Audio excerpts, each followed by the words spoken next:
Good morning, everyone, and I'd like to call the Niagara Regional Police Services Board meeting to order. I'm Bill Steele, and I am the acting chair of the Niagara Police Services Board. During the COVID-19 pandemic, it is critically important that the board continues with its governance and oversight work. Since April 2020, the board has held its monthly meetings virtually.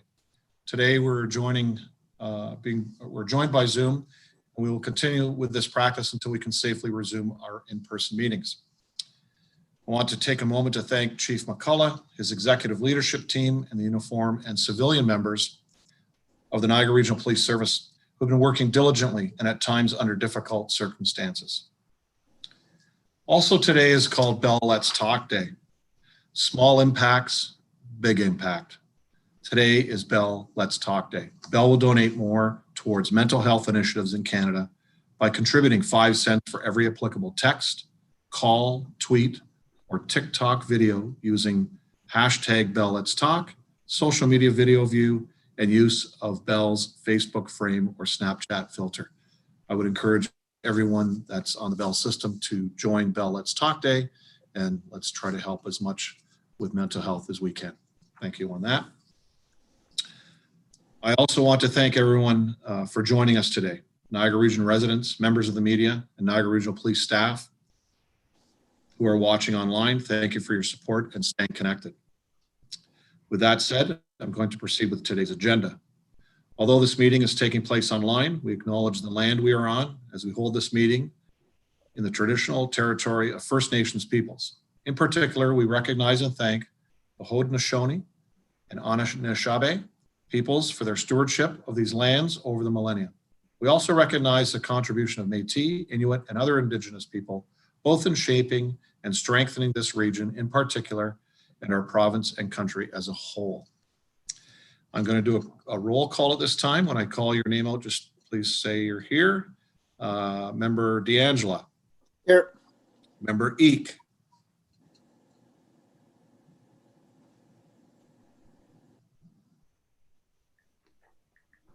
Here.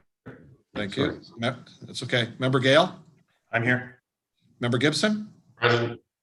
Member Lawson. Here. Member McKendrick. Here. Thank you.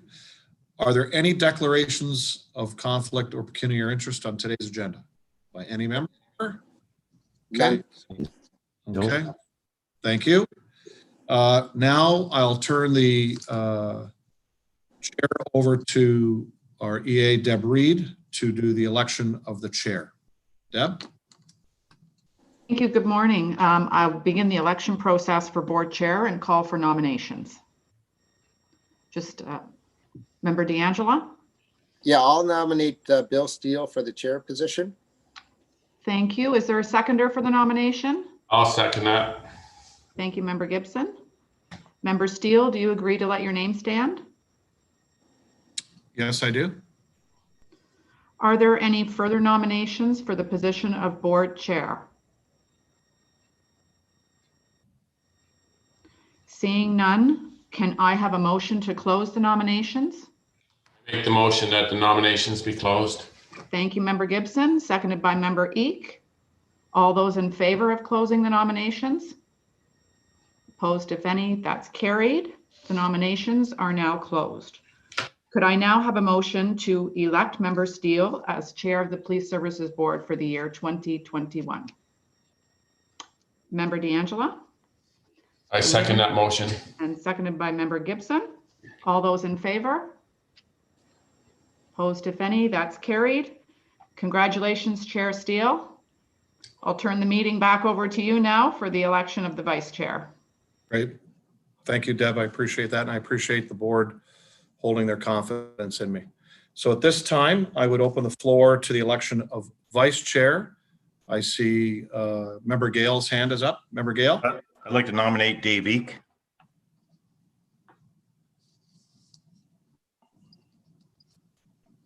And can I get a seconder to that? I'll second that. Further nominations from the floor? Member McKendrick? I'd like to nominate Member D'Angelo.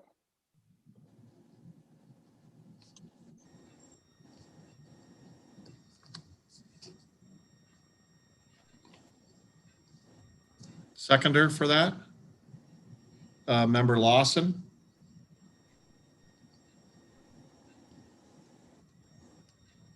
Further nominations from the floor? Seeing no further nominations, we have Member Gale, second by Member Gibson, nominating Member Eek. We have Member McKendrick and Member Lawson nominating Member D'Angela. Would either member like to say a few words? Member Eek, No, I'm good, thank you. Member D'Angela.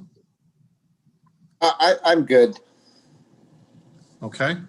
I'm going to turn, I'm going to ask for the voting, but Deb will help in counting hands since there is an election here.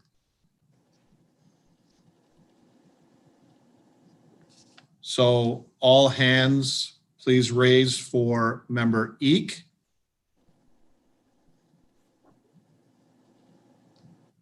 All hands raised for Member D'Angela.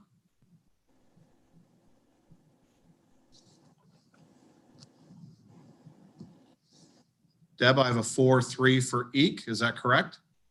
That is correct. Okay, Member Eek, you are elected vice chair. I need to have a motion to move that Member Eek occupies the vice chair. I'll make that motion. Member Gibson, seconded by Member Gale. All in favor? That's carried. Congratulations, Member Eek. Thank you very much, Mr. Chair.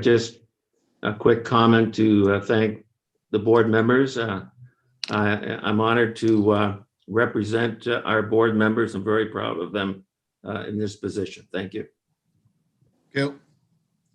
Adoption of the minutes. We have the minutes of the public board meeting held Thursday, December the 10th, 2020. I have moved by Member D'Angela, second by Member Lawson, that the minutes of the public board meeting held Thursday, December 10th, 2020 be adopted as circulated. Any questions on that? All those in favor? That's carried. Reports from the board chair. And this is where I'll bring David in for his report on District 1. So starting off, the Nrps K-9 graduation ceremony was held on December the 14th at police headquarters to recognize Police Constable Wiley and Police Service Dog Rudy as the newest members of the Nrps K-9 unit.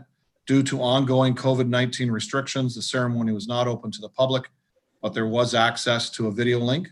And I attended that in person for the ceremony, and other board members were able to view the event online and through the chief and his deputies.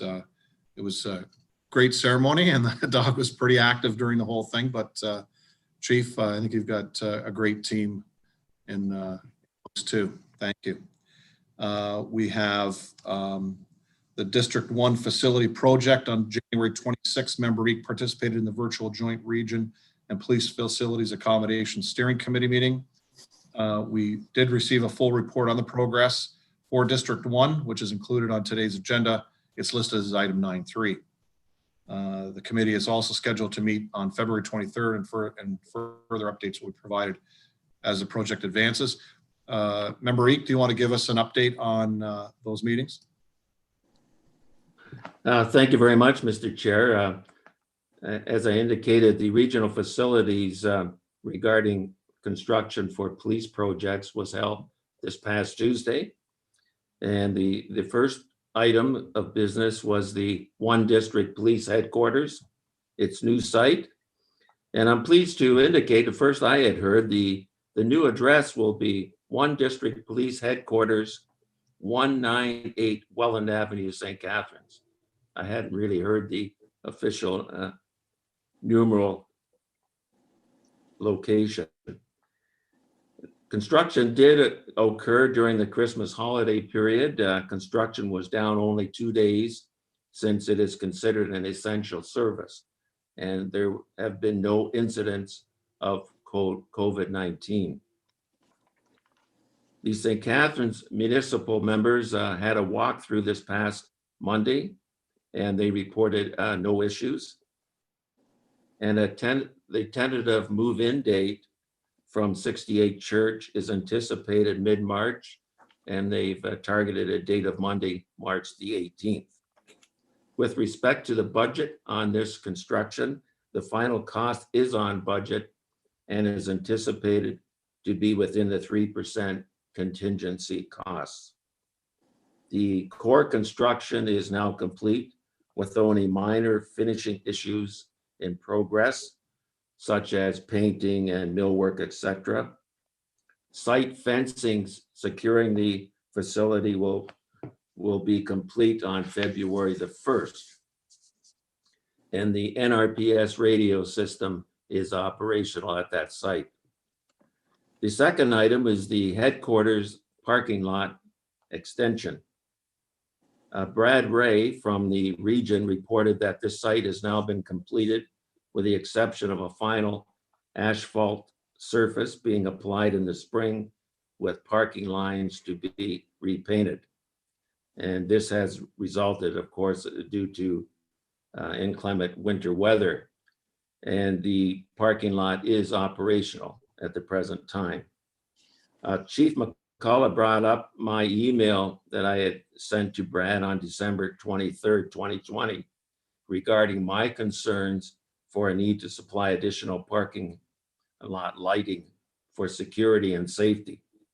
He expressed the same issue and was sure that the police association would as well. And Brad committed to address this issue for a resolve. And the third item of discussion was the 911 communication backup center that is being constructed at the Welland site. The new electrical distribution panel, fire alarm system, etc., have been installed. Motorola radio system is currently being installed, and the estimated completion date is February the 15th, 2021. Transition of existing 911 backup at 68 Church Street to this new Welland site is being coordinated by Akram Askul. He's our police IT manager, and will occur during the period from February the 15th to February the 28th. Mr. Chair, this concludes my report. Thank you. Thank you, David. Any questions to David on his report on that? Okay, thank you. On January the 18th, the board put out a call for nominations for the Board Award of Excellence to all uniform and civilian members of the service. This award was created in 2003 and recognizes a uniform or civilian member who has performed in continued excellence in the performance of their duties. The award will be presented at the Nrps Annual Awards Day ceremony, which we hope may not be done virtually this year. Let's hope we can all get together at that time. A reminder to service members, nominations close on February the 26th, at which time the board will review the submissions and select a recipient. The Canadian Association of Police Governance hosts monthly webinars as part of its educational strategy to keep police service boards, police executives across Canada apprised of issues currently impacting the police community. There was a webinar held on January 26th about victims' rights and police governance. And there was another webinar on February the 2nd at 12 noon that will focus on the effective evaluation of police leadership.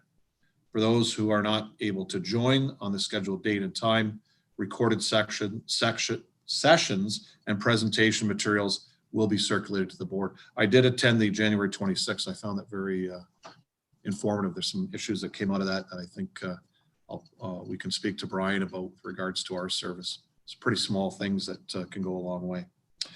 On March 11th at 9:30, the NRPS and Canadian Mental Health Association will provide an information session workshop to the Police Services Board about the Mobile Crisis Rapid Response Team, or MCRRT program, which will also include reference to the NRPS Crisis Outreach and Support Team, COAST, and the Crisis Hub.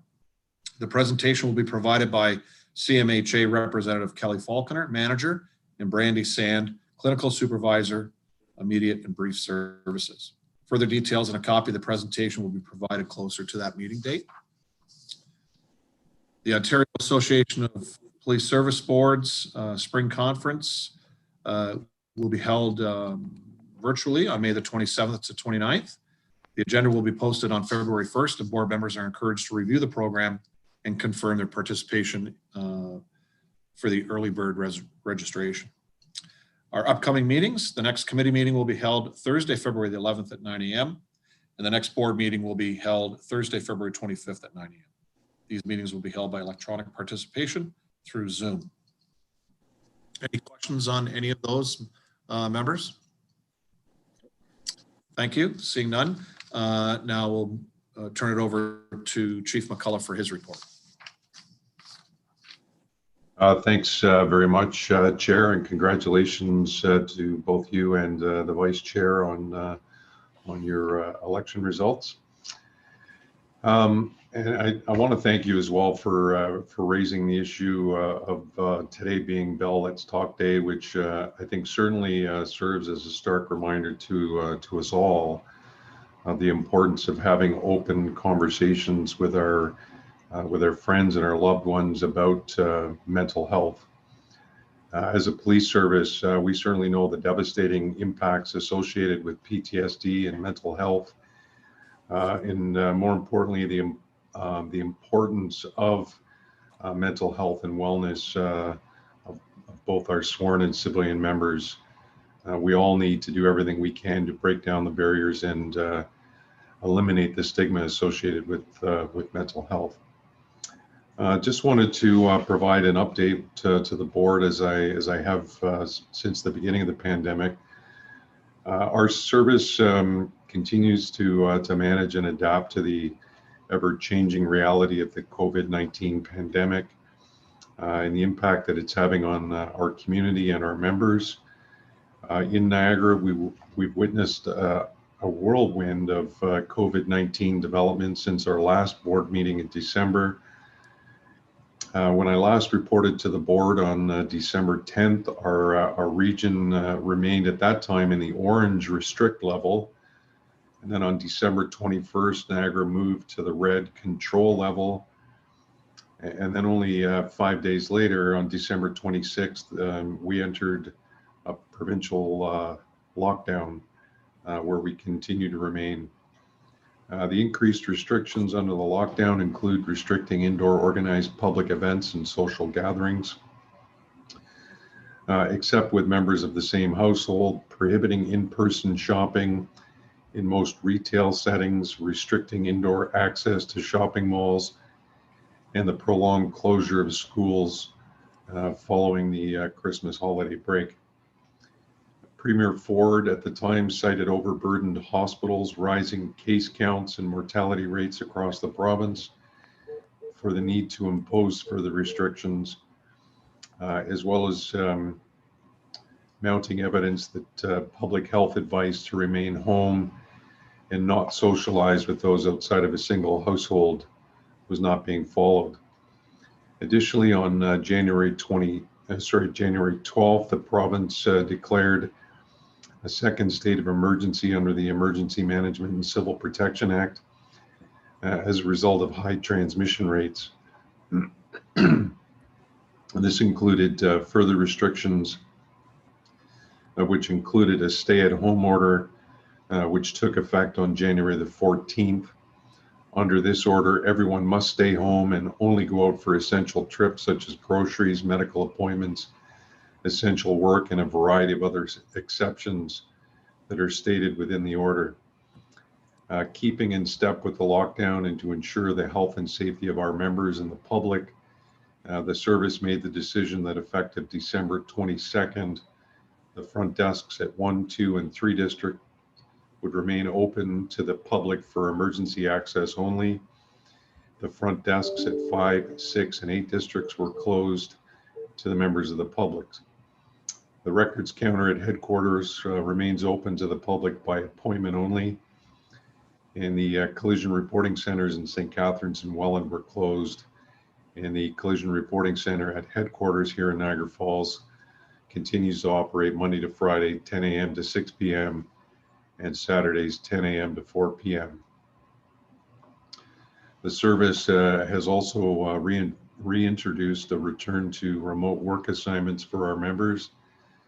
On December 17th, there was a staged departure from the workplace for members whose jobs met the requirements for remote work. The senior command team has completed an extensive review of each unit to determine which functions can be performed remotely, and members who are currently assigned to work remotely can expect to do so subject to an ongoing assessment of conditions related to the pandemic. As you recall from the last board meeting, I reported that the service to date had only 3 members test positive for COVID-19. However, since then, the count has risen to 12 members who have tested positive for COVID-19. In each case, the service has worked closely with Niagara Region Public Health to ensure contact tracing was undertaken as quickly as possible, and that further steps were taken in the workplace to mitigate the potential transmission of the virus, which included a deep cleaning of work areas following confirmed cases of COVID. On January 6th, the service had an unannounced visit by a health inspector from Niagara Region Public Health. The inspector conducted an inspection of our training unit to confirm that we were adhering to all of the required public health measures under the Reopening Ontario Act, including appropriate physical distancing, proper sanitizing of work areas, appropriate wearing of face coverings within the workplace, and confirmation that we were screening all employees and all visitors prior to entering our police facilities. Additionally, public health sought confirmation that the service had taken appropriate steps to ensure that our members were actually complying with the requirement to complete screening. Excuse me. Fortunately,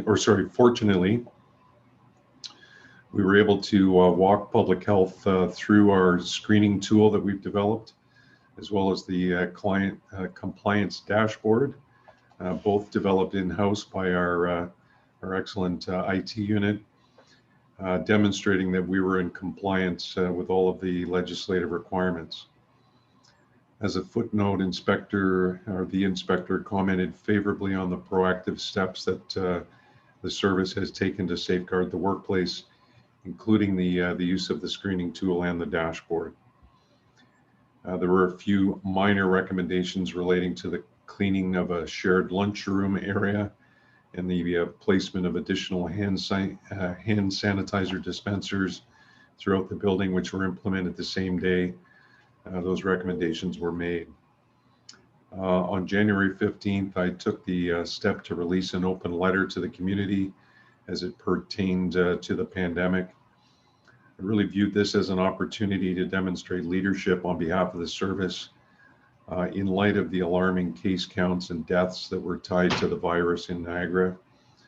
Overall, I've received positive and supportive feedback regarding the letter from not only members of the service, but more importantly in this circumstance, members of the public and community leaders. Life within our region continues to be far from normal, and the provincial and public health authorities continue to stress physical distancing, frequent hand washing, respiratory etiquette, and the wearing of face coverings or masks when physical distancing can't be achieved, and of course encouraging people to stay at home.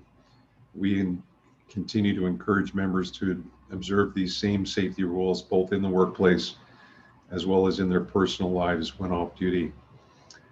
Our Pandemic Business Continuity Committee continues to meet regularly to evaluate and determine how to adapt to the continuously changing restrictions. The service continues to be vigilant and methodical in our approach to ensure the safety of all of our members. We will continue to be flexible and adaptable to the changing circumstances based on combination of government and public health direction, and we will continue to closely monitor what's taking place in our community. We also are working closely with our emergency service partners at Fire and EMS, our local municipalities, the region, public health, in participating in the Emergency Operations Center to help guide us through these challenging times. To date, the service has issued 91 provincial offense notices for failing to comply with the orders. I can further advise that we've received a total of 1,669 COVID-19 specific calls for service related to the Emergency Management and Civil Protection Act or the Reopening Ontario Act orders.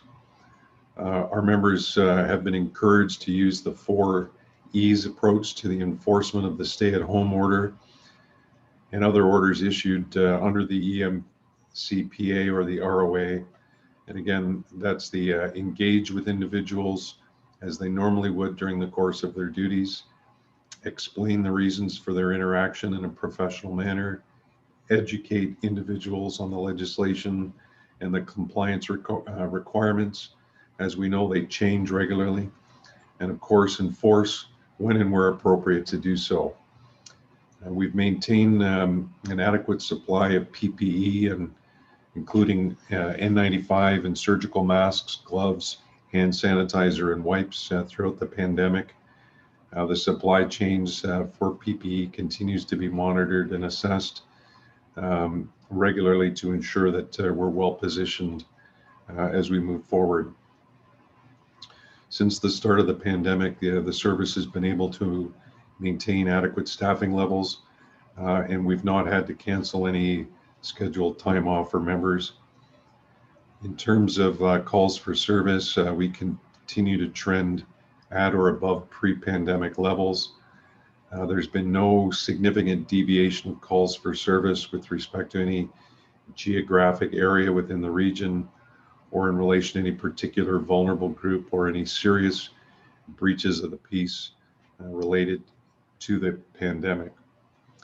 In an effort to safeguard and ensure that our members have the most current and accurate information, I've sent out a total of 83 service-wide emails pertaining to COVID-19, and obviously will continue to do so as the situation continues to evolve.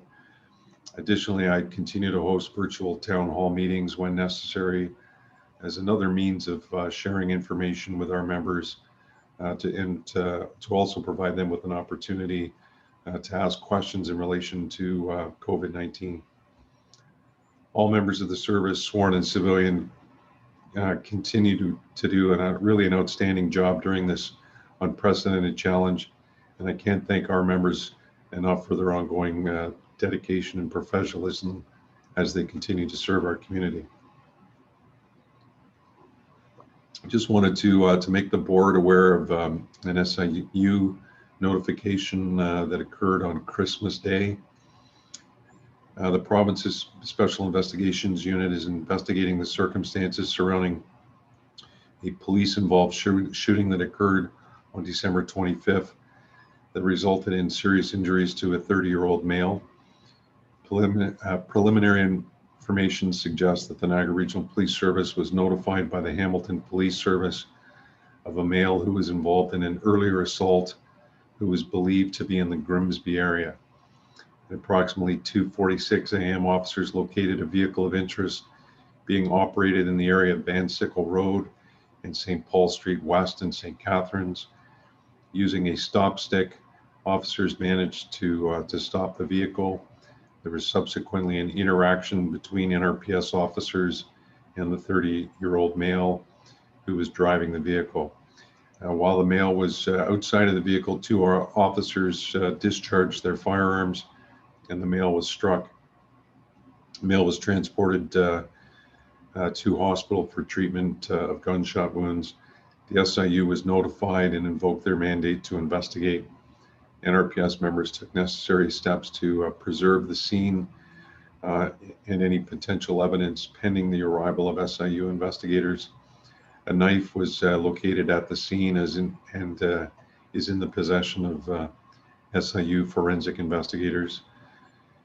SIU investigators have also taken possession of 2 police-issued firearms.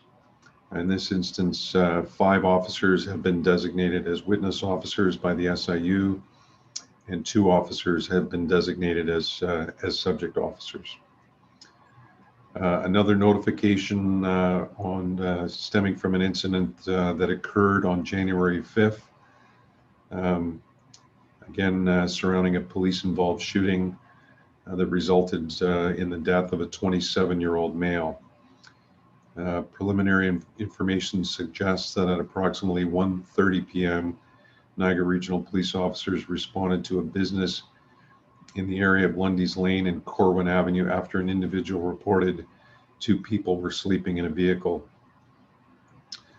Upon arrival of officers to the area, the vehicle fled. Officers followed the vehicle and made numerous attempts to stop it. In the area of the Niagara River Parkway and Line 3 in Niagara-on-the-Lake, the vehicle entered a ditch and came to a stop. There was an interaction and one officer discharged his firearm, striking the male. The male was transported to the hospital where he was pronounced deceased at 3:35 p.m. Given the circumstances, the SIU was notified and invoked their mandate. NRP officers, along with officers from the Niagara Parks Police, the Ontario Provincial Police, took necessary steps to preserve the scene and any potential evidence pending the arrival of SIU investigators. In this instance, 29 NRPS officers, 3 Niagara Parks police officers, and 5 OPP officers have been designated as witness officers, and 1 NRPS officer has been designated as a subject officer by the SIU. Also of note, 2 NRPS officers were injured at the Niagara-on-the-Lake scene. The officers were treated at a local hospital for minor injuries and released. Additionally, as a result of a parallel investigation conducted by NRPS detectives into this matter, a 29-year-old female was arrested and charged with 2 counts of possession of stolen property, obstruct police, and possession offense as it pertains to an illicit drug. Just with regards to our 2020 and 2021 homicides, we ended 2020 with a total of 5 homicides, and that compares to 7 in 2019, 2 in 2018, and 3 in 2017. And there was a double homicide that occurred during the reporting period of December 9th to January 26th, 2021. And I'll provide the board with some information regarding that. On Tuesday, January 19th, shortly after 4 a.m., 40 uniform officers assisted by members of the Niagara Parks Police responded to a residence on the Niagara River Parkway for a disturbance involving a firearm. Upon arrival, officers located 2 deceased females within the home, both of whom sustained obvious trauma to their bodies, and both, unfortunately, the victim of homicide. Investigation has determined that on the evening of January the 18th, leading into the early morning hours of the 19th, a group of people, some from outside of the Niagara region, attended a short-term rental accommodation. The group involved the 2 victims. A firearm was discharged and everyone fled the house prior to the arrival of officers. Evidence at the scene suggests that there were multiple people in the residence. Detectives are attempting to determine the identity of everyone who was present before and when the incident occurred. The homicide victims have since been identified as 20-year-old Juliana Panunzio from Windsor and 18-year-old Christina Crooks from Toronto. Homicide investigators are appealing to anyone who may reside or have business in the area of the crime scene, who may have security cameras, doorbell cameras, or dashboard cameras to contact police. They may have captured something that could assist investigators in furthering this investigation. This matter obviously continues, and I know our detectives are working very hard and around the clock to try and solve this crime. Just with regards to our traffic fatality and serious motor vehicle collisions for December, there were no fatal motor vehicle collisions, fortunately, in the month of December, and one life-threatening injury that occurred during the month of December. As a result, our total number of fatal collisions in December, for 2020 was 16. Comparatively, it was 13 in 2019, 13 in 2018, 16 in 2017, 16 in 2016, and 15 in 2015. Just some information with regards to the serious injury motor vehicle collision. On Monday, December 28th, officers responded to a report of a pedestrian that was struck by a motor vehicle on Bridge Street at 6th Avenue in Niagara Falls. Investigation determined that a 19-year-old male was operating a motor vehicle on Bridge Street. Also at the same time, a 55-year-old male was crossing Bridge Street when he was struck by the vehicle. The pedestrian was transported to hospital with suspected life-threatening injuries, where he currently remains. The driver of the vehicle did not sustain any physical injuries, and this matter remains under investigation by our collision reconstruction unit. Some items in the news on Saturday, January 2nd, at approximately 9:52 a.m., Niagara Falls uniform officers in emergency medical services attended the area of Jepson Street and Chrysler Avenue for an assistance call. Officers arrived on scene and found a 25-year-old male suffering from a gunshot wound. The male was airlifted to hospital with life-threatening injuries.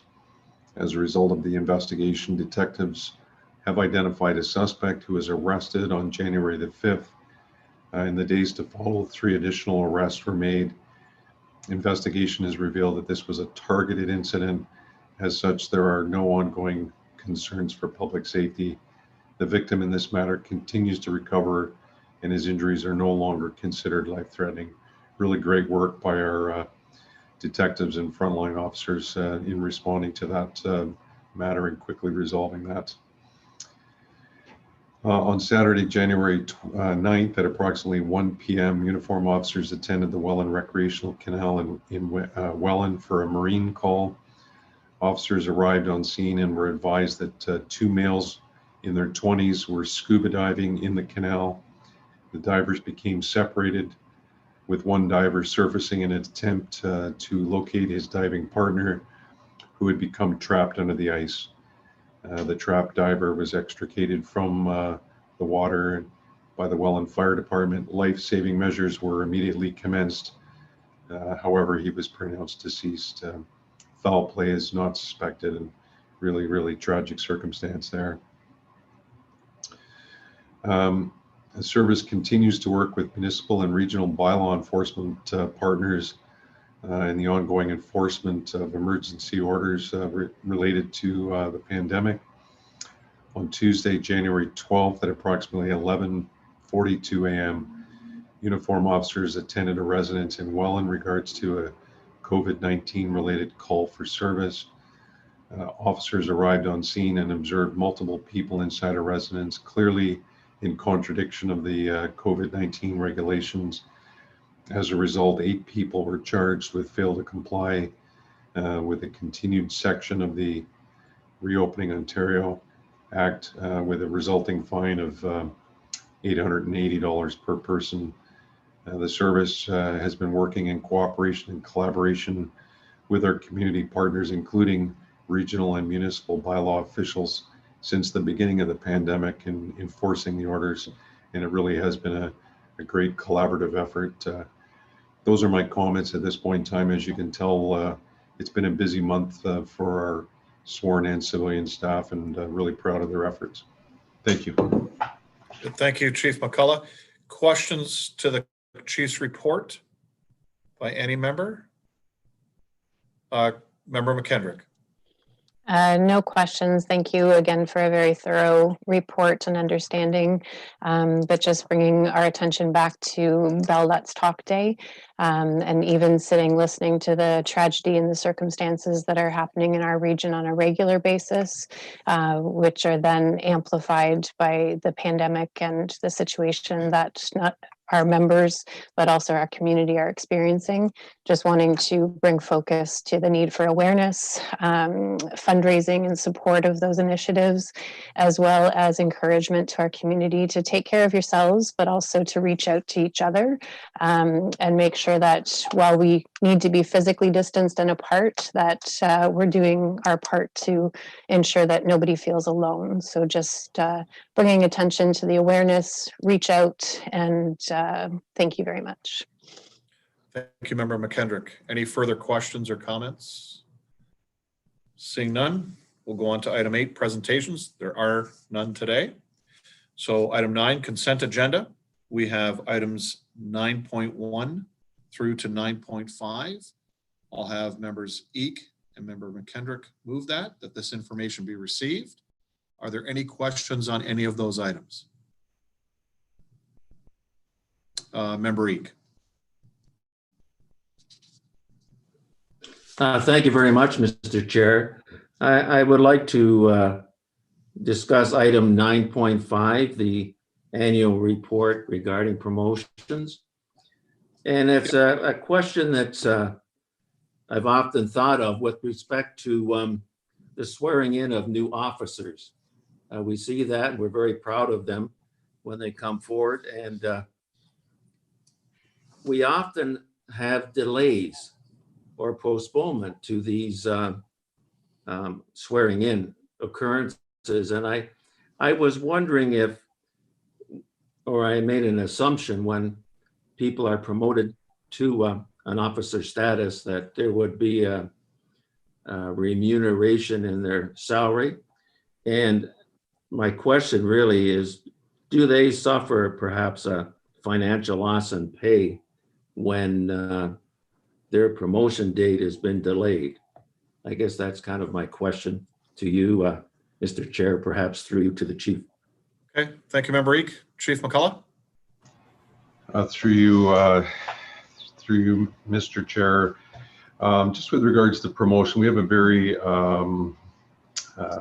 fluid process, and we work very closely with the association in administering our promotional process for both the sworn and civilian members. Positions are identified through retirements primarily, and we do a process the year preceding the year of the promotion. So typically in October or November. So if I give 2021 as an example, in October, we held our promotional process for our sworn members and identified who the successful candidates were, and they go on to a ranking candidate list.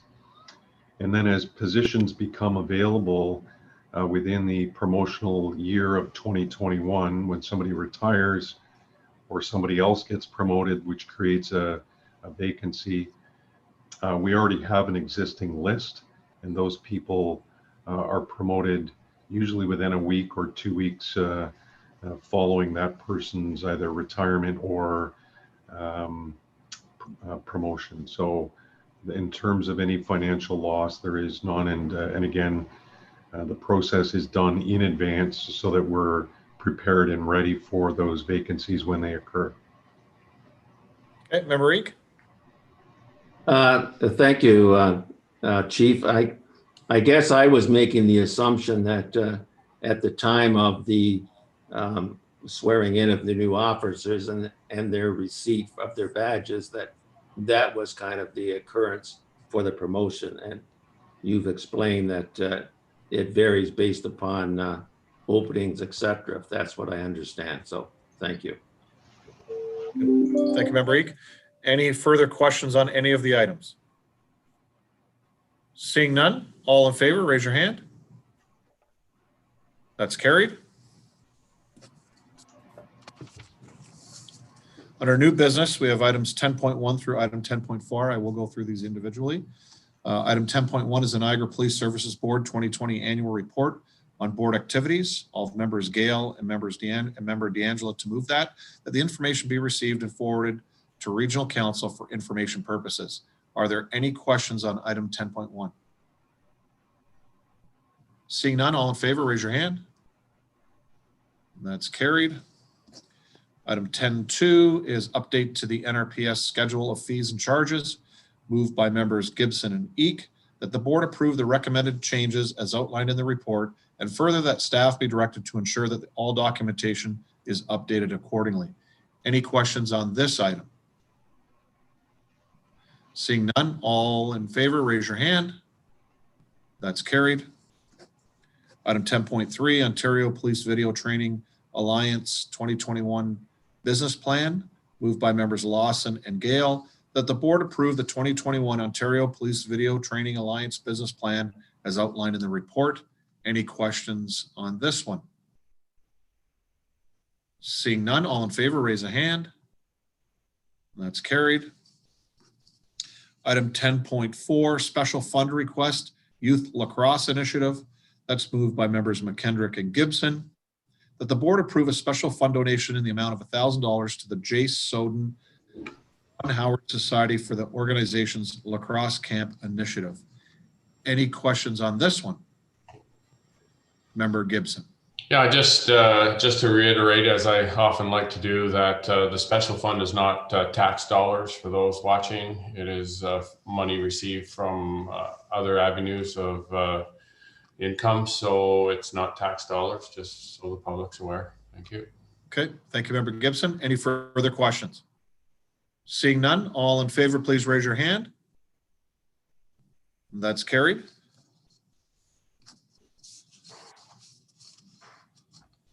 Under other new business, the only thing I'd like to bring up, and I'll probably call on Deputy Chief Forty to add more depth in this than I can, but last week's meeting, myself, members Gale and Gibson on Regional Council, I brought forward a motion to speed up the process with regards to the 911 call center, or not really the call center, but how 911 is done in Niagara and how the dispatch is done for fire, police, and ambulance services. So the Corporate Services Committee at Council had a motion come forward, and we added a further amendment to that, which was carried unanimously with regards to this. So Deputy Chief Forty is our representative on that committee with regards to all the services. So if he could give us just a quick update on this in regards to how we discuss this with us going into the regional meeting. So Deputy Forty, could you give us a quick synopsis on this?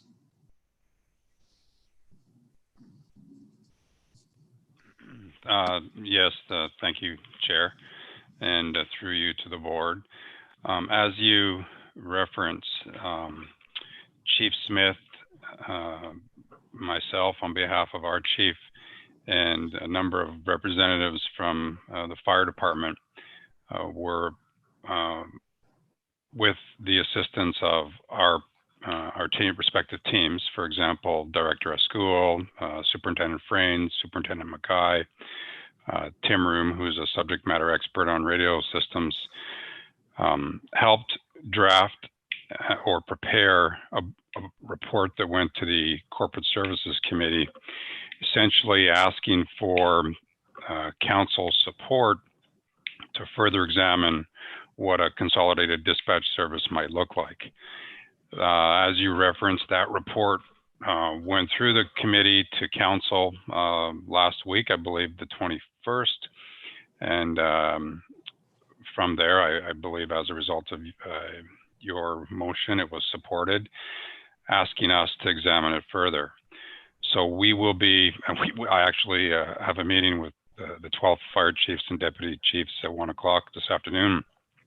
But we'll be advancing the discussion around what a consolidated dispatch might look like. That would essentially consist of moving to digital technology for all 12, or potentially for all 12 fire services, and potentially the co-location of police dispatch, fire dispatch, and ultimately ambulance or EMS dispatch. I think that through that process, we would come back to council with recommendations around the technical needs, capital costs, around the stewardship of public monies, around the governance of that, what consolidated dispatch might look like. So the timelines that we've established and you also established are aggressive, but they are completely in keeping with the needs that we have to comply with the Canadian Radio, Television and Telecommunication Commission, or the CRTC, deadline. Initially was June of 2023, but with COVID, it was moved to March of 2024. So it's an aggressive timeline, but we need to consolidate our services to have not only the ability to work to comply with NG 911, but to have effective backup services for our respective agencies. That's a high level overview. I'm happy to answer any questions on behalf of the chief if you have any, but it's moving very quickly. We've already met with the CAOs twice. We're meeting with the fire chiefs today to ensure that there's an understanding and they're not forming their opinions on perhaps outdated or misinformation. I think it is an opportunity for us as leaders of our respective agencies to demonstrate effective stewardship of public monies or taxpayer dollars. Thank you, Deputy Chief Forty. And I do appreciate your time with me going through the information and making sure that the motion that I put forward at Regional Council was worded correctly. So basically what we did is there was no dates on it. So, like Councillors Gibson and Councillor Gale, or in this case, members Gibson and Gale, I just didn't want to see it left out there and we don't know what's going on. So we put aggressive dates. There's an interim report coming to us in March, and then we have a deadline of June or before, depending on how the committee comes with their information, to come back to council so that a decision can be made. Because you're quite right. The whole idea here is that, with taxpayers' dollars, and if there are efficiencies out there, let's get them as soon as possible. So I do have Member Eek has a question. Anybody else want a question or comment on this one? No? Member Eek? Thank you very much, Mr. Chair. I appreciate the fact that your efforts are bringing forward the need for change to facilitate the coordination efforts that you feel you need. My question is, the changes that you envision or hope to achieve, would they be somehow timed with or coordinated with the NG 911, the new generation 911, or does that not have any impact on implementation of the NG 911? Deputy Forty? Thank you, Member Eek, for your chair and for your question and through the chair. I think the NG 911 has provided us the impetus for having these discussions, and you're quite right. This aggressive timeline is to completely comply with the deadline that's been provided to us by the CRTC. I think one of the benefits that we have in the Niagara region is, the chief, our chief, has excellent relationships with the chiefs from EMS and the fire chiefs. So we're able to start these discussions not from a position of where we're adversaries. We're actually working together and we're in alignment. We have a common goal, and that's obviously to be as keep our community as safe as we can, but also to try to do it in a manner that is respectful and mindful of effective stewardship of public monies. Member Eek? Thank you. Okay. Thank you very kindly. Good. Any further questions? Oh, Member Gibson? Just a comment on this. I've had a discussion with my CAO and my fire chief on this, and it's a great idea, and it needs to happen. I'm just curious about the expenses of it, whether put on my mayor's hat, is a very small community, and the other small communities who are financially, not well off, how they're going to manage switching over to this. So as we move forward in the discussion, that's just something that we really need to keep a focus on. So that's all my comment is. Thank you. Good. Thank you. Just for those members that may not know, in Niagara, we have 9 municipalities that are on the fire side that are looked after through the St. Catharines Fire Department for dispatch. One community is looked after by Tillsonburg, of all people, and Niagara Falls does their own dispatch. So it is a bit of a mishmash. And what Member Gibson talks about with regards to whether it's analog or the digital on the radio side of things, there is a cost to that. I know in Port Colborne we've worked that out.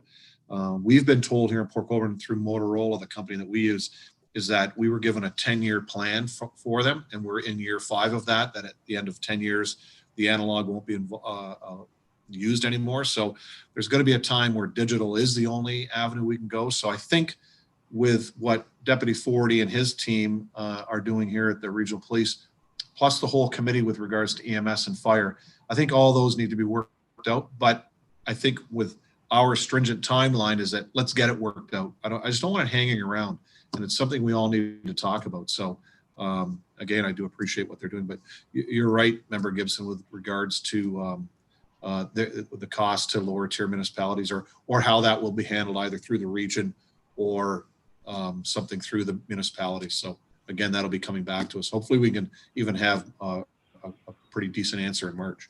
I see the chief with his hand up. Yeah, just wanted to add some further comments around our radio system that was supported by the board. It's now about 4.5 years old, and the reality is we moved to a digital radio system at that time because the analog radio system was antiquated, couldn't be relied upon. We couldn't get spare parts for the radio. So, I mean, that was really the impetus for us going to that technology at that time. So again, speaks to the need for some of the municipalities to look at the technology that they're using to ensure that it is providing the level of safety that's required for their first responders going into these types of situations. Thank you. Okay, no further questions or comments. Member McKendrick? Thank you, and through you, Chair. I'm hearing great potential, and I'm happy to hear that this work is happening, so thank you for that. And I'm also hearing that right now it's in a stage of looking at technical needs for infrastructure and cost considerations. And I wonder if eventually there's a opportunity for consideration of other services beyond police, EMS, and fire, specifically recognizing the increased mental health calls, not only for police services, but also for EMS, and opportunities down the road to use this potential infrastructure to coordinate crisis services better in the future. So hearing that's not where it is right now, but getting excited about the potential and wondering if that is a possibility for discussion down the road. Deputy Chief Forty? Thank you, Member McKendrick, for your comments, and through you, Mr. Chair. I think while Member McKendrick raises an issue for consideration down the road, I think I would like to add that when we went to the system, like the Chief said, we created a system that would allow for up to 2,000 portables. We currently have 900 portables deployed through our service. So if, and I guess this comes back also to Member Gibson's question, if we did end up in a situation where fire services came on as the next phase, and then ultimately ambulance services, there would be no need to purchase any additional towers, because when we move forward, we projected into the future there would be no need for any additional channels. We have enough channels, and there would be no need for any additional hardware at our repeaters. So the infrastructure in some respects is already in place to accommodate the bigger machine, if I can use that term. There would be costs for portable radios, mobile radios, vehicle repeaters for the fire trucks potentially, but a lot of the infrastructure is in place, and that was, I'll give credit to Director Escool and the chief and those that were involved in creating the model at that time. But it was done, really built for a future state. Okay. Member McKendrick? I didn't have my hand raised. Thank you, Deputy Forty. Okay. Any further comments or questions? Okay. Thank you, Board, and thank you, Deputy and Chief. Under item 12, in-camera reports, these are for public release from the December 10th, 2020 confidential meeting.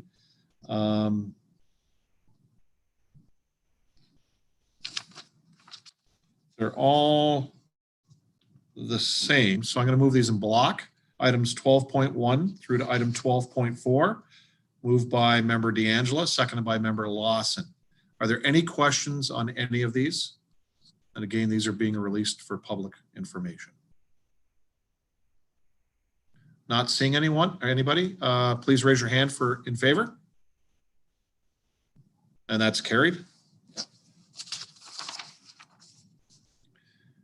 It is now a little bit after 10. We'll adjourn this meeting and we'll come back at 10:15 for our next meeting. We have to log out, log back. Oh, sorry, Chief.